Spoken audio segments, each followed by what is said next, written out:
Bonjour, je m'appelle Pierre Stamboul, j'ai 58 ans, je suis professeur de mathématiques à Marseille. Je suis un juif de la deuxième génération. Mes parents ont émigré en 1938 venant de Bessarabie, un pays qui n'existe plus, entre Ukraine et Moldavie. Mes parents ont été résistants, ma mère a été la seule survivante de sa famille.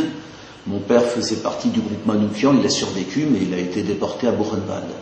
Je parle un petit peu de ça parce que souvent on estime que nous autres juifs antisionistes, nous ne sommes pas juifs, donc j'ai donné quelque part des preuves entre guillemets de mes origines. J'appartiens à un mouvement qui s'appelle l'UJFP, Union Juive Française pour la Paix. Pourquoi notre association, dont je suis membre du bureau national, pourquoi s'est-elle développée? Comme tous les autres citoyens vivant en France, nous sommes particulièrement indignés et écœurés par les violences, les humiliations quotidiennes, les crimes qui sont commis par l'armée israélienne contre le peuple palestinien, mais s'ajoute pour nous quelque chose d'autre.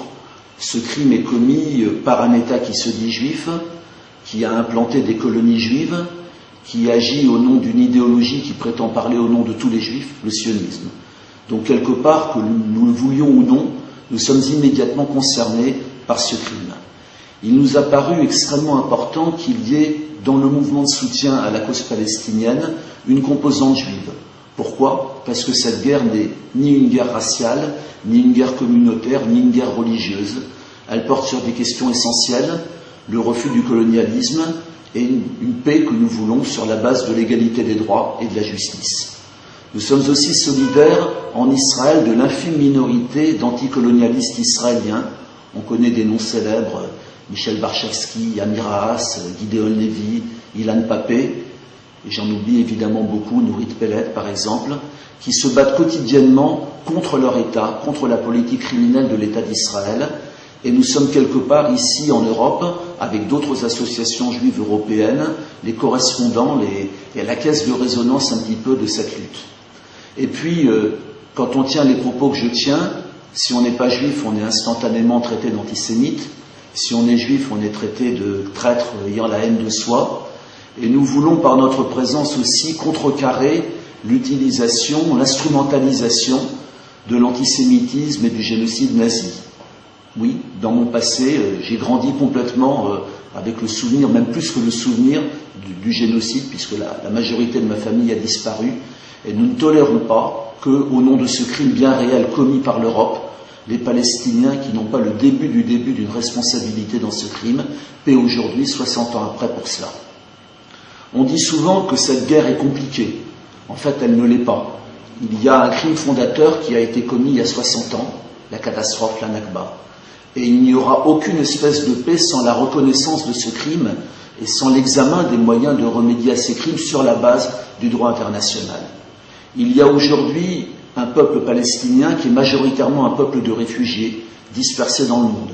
Il y a eu 800 000 Palestiniens qui ont été expulsés de leur pays il y a 60 ans.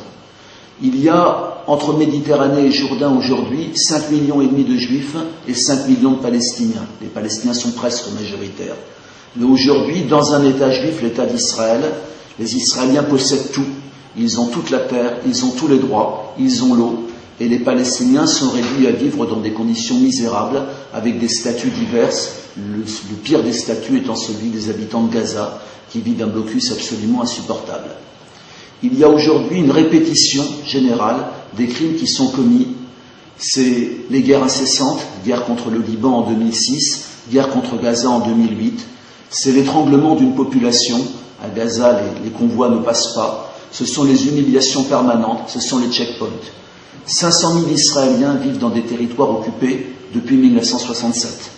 Parmi ces territoires, il y a Jérusalem-Est qui a été annexée et où, sans arrêt, on expulse des Palestiniens, on détruit leurs maisons.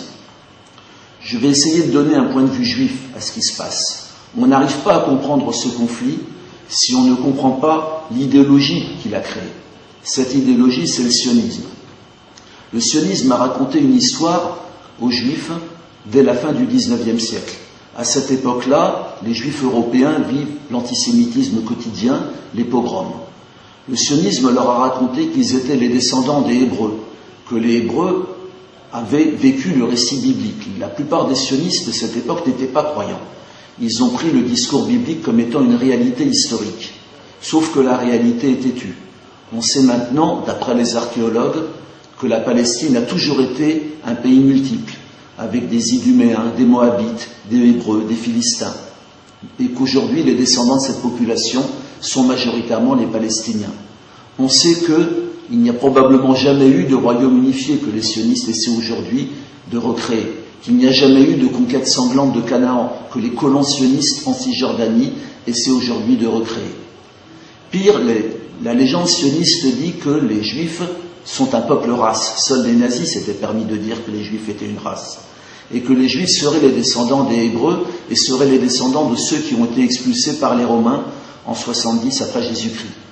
Un livre qui vient de sortir, celui de Shlomo Sand explique qu'il n'y a eu ni exil ni retour. Autrement dit que les Juifs ne sont pas les descendants de ceux qui sont partis. Ils sont les descendants de convertis, de Berbères pour les Juifs du Maghreb, de Khazars ou d'Allemands pour les Juifs d'Europe, ou d'Espagnols pour les Ladinos. Ce qui signifie que toute la théorie aujourd'hui qu'on enseigne en Israël dès le début, vous avez été en exil dans des pays de sauvages, dans des pays qui vous persécutaient, et nous vous avons offert un pays, cette théorie est fausse. Elle masque la réalité de ce qui s'est passé. La réalité de ce qui s'est passé, c'est dès 1900, un projet de conquête, un projet colonial, un projet qui petit à petit a marginalisé le peuple palestinien, l'a privé de sa terre, a commencé à le déporter et a programmé dès le départ une véritable purification ethnique, un nettoyage qui s'est achevé en grande partie en 1948. Le projet sioniste ne s'arrête pas là. Il prétend parler au nom de tous les Juifs. Il a inventé une théorie comme quoi les Juifs ne pouvaient pas vivre avec les autres peuples, que le mélange était impossible, que la lutte contre l'antisémitisme n'avait strictement aucun sens, que la lutte pour l'émancipation était inutile. Les sionistes se sont isolés de la majorité des Juifs, dont nous nous réclamons quelque part, qui se sont battus sans relâche pour l'égalité des droits de tous, pour l'émancipation et contre le colonialisme. La conquête de 1948 a été une véritable conquête coloniale, elle a été l'expulsion d'un peuple. Je voudrais dire maintenant que depuis 1967, la situation a considérablement empiré. Les sionistes ont installé 500 000 personnes en Cisjordanie et à Jérusalem. Ils ont programmé ce qu'ils appellent la fin de la guerre, l'achèvement de la guerre de 1948, c'est-à-dire l'expulsion définitive des Palestiniens. Il n'y aura pas de paix juste avec le sionisme. Ce projet, pour nous, ressemble à quelque chose comme l'apartheid. Il faudra quelque part dépasser ou en finir avec ce projet pour arriver à une véritable paix.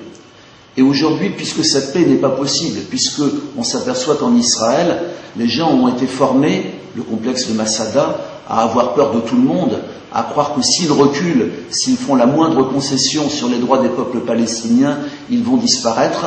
La seule solution aujourd'hui est une pression énorme de tous les citoyens contre l'État d'Israël.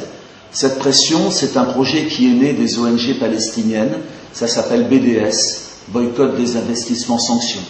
Il s'agit de boycotter politiquement, économiquement, moralement, culturellement, scientifiquement, sportivement, de toutes les façons, l'État d'Israël jusqu'à la fin de l'occupation. Ce projet doit être mené avec force. Il faut forcer tous les États aujourd'hui à cesser l'impunité de l'État d'Israël qui permet la continuation des crimes et qui permet la continuation de l'occupation. Il faut aussi, et ça me paraît très important, que les crimes qui ont été commis, les crimes qui ont été commis au Liban, les crimes qui ont été commis à Gaza, ce n'était pas une guerre, c'était un massacre contre un peuple qui a fait 1500 morts, que les responsables de ces crimes soient jugés. Parce qu'aujourd'hui, la seule solution, dans le droit, c'est de juger les auteurs des crimes, crimes de guerre ou crimes contre l'humanité. Il nous paraît incroyable que la communauté internationale juge, ce qui est normal, les crimes commis en Yougoslavie ou au Rwanda, mais laisse en liberté Tzipi Livni, Ehud Olmert, Ehud Barak et les principaux généraux de l'armée israélienne, auteurs de crimes de guerre. Nous demandons donc, en plus du tribunal Russell symbolique qui est en train de se créer pour juger ces crimes, que la Cour pénale internationale juge enfin les dirigeants de l'État d'Israël. Si nous n'agissons pas en tant que société civile, il y aura encore de très nombreuses guerres. Notre responsabilité est engagée.